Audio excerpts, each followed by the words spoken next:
Today, we go to the subject of the spacecraft exploration of Mars. Quite a different story from the exploration of Mars using ground-based telescopes that we talked about in the last lecture.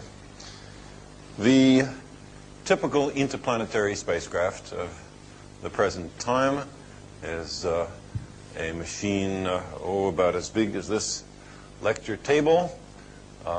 It may weigh half a ton or a ton, something of that sort. Is launched by a large rocket booster from someplace like Florida or Soviet Central Asia. Takes something like a year to go to Mars. About the same as it took British merchantmen to go to the Far East in the 17th or early 18th centuries. The spacecraft is unmanned. Unmanned missions are much less expensive than manned missions. They also are much more obedient.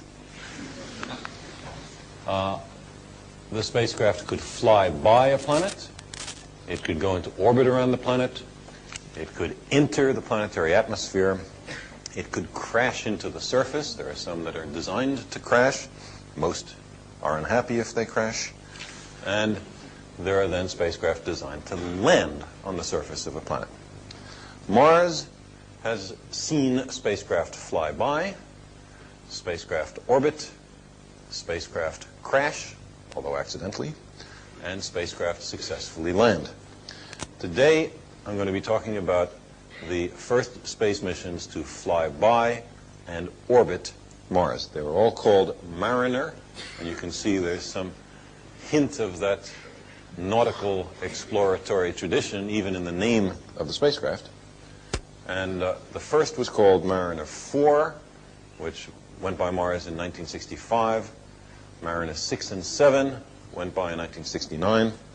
And then the main subject of this talk will be what was found, the remarkable findings by Mariner 9 in 1971 and 72. This is a model of a typical such spacecraft. This is, in fact, the Viking orbiter. You can see the four big solar panels, look like panes of a windmill, that convert sunlight into electricity to power the spacecraft. There also often is a battery which can drive the machinery of the spacecraft during times, for example, when the spacecraft passes behind the planet and so cannot see the sun. The spacecraft receives commands from the Earth with a big radio antenna, and usually it uses the same antenna to send the data back via radio to the Earth. And all of the communication goes over this extremely long path, which may be as much as 50 or 100 or 150 million miles. The spacecraft has its own little rocket motor and fuel so that it can adjust its orbit, change its orientation, do things on the basis of what it finds.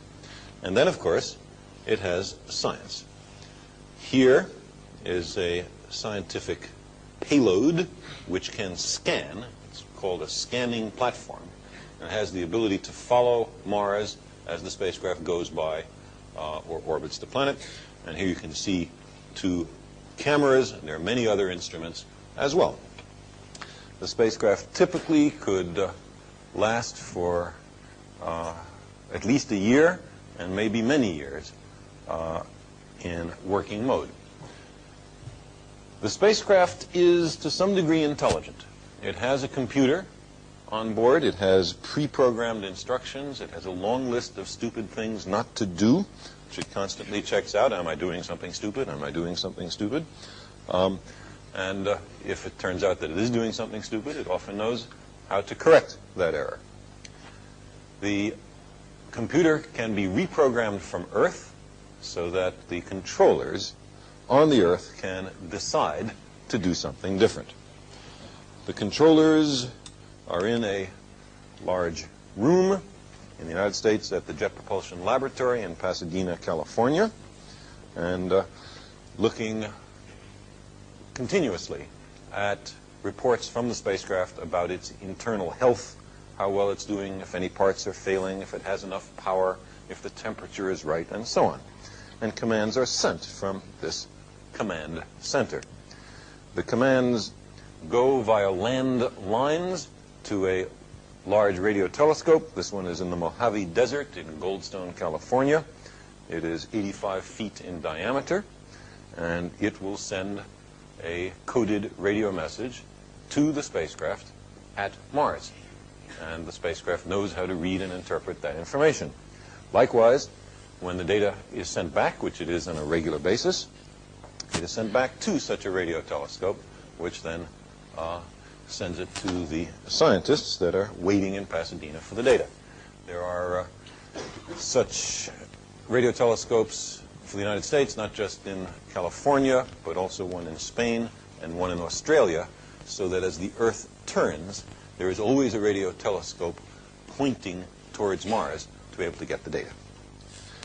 Now, when Mariner 4 first flew by Mars in 1965, it took 21 pictures, the first photographs ever taken of Mars close up. And it could see things much smaller than could ever be seen from the Earth. It could see things a few kilometers across. And what it found, essentially the only thing that was visible in those pictures, were craters. And craters at that point became an important part of the study of Mars. Now, people know that the moon has craters. In fact, there are some craters on the Earth as well. And it was very interesting that an argument soon was raised that said, this proves that Mars has no life on it. And sometimes the argument went as follows. The moon has craters. The moon is lifeless. Mars has craters. Therefore, Mars is lifeless. Now, I hope that many of you will see that that is not a terrific argument. And you can imagine various arguments of that sort that don't work. My eyes are green. My nose itches. Your eyes are green. Therefore, your nose itches. And other arguments like that. That's not a good argument, but we heard it. In fact, we even heard the President of the United States, a Mr. Johnson, say that he was pleased to find that there was no life on Mars. And the reason that he was pleased was because he said that as a young man he had been frightened by a radio broadcast about an invasion from Mars, which was based, in fact, on an H.G. Wells story of the same name, and that since he did not want an invasion, he was glad to find there was no one on Mars to do such an invasion. Well, this was an opinion which could be heard expressed by others, including the American divine Billy Graham, and shows that not only are there people who badly want there to be life on another planet, no matter what the evidence says, but there are people who badly want there not to be life on another planet, no matter what the evidence says.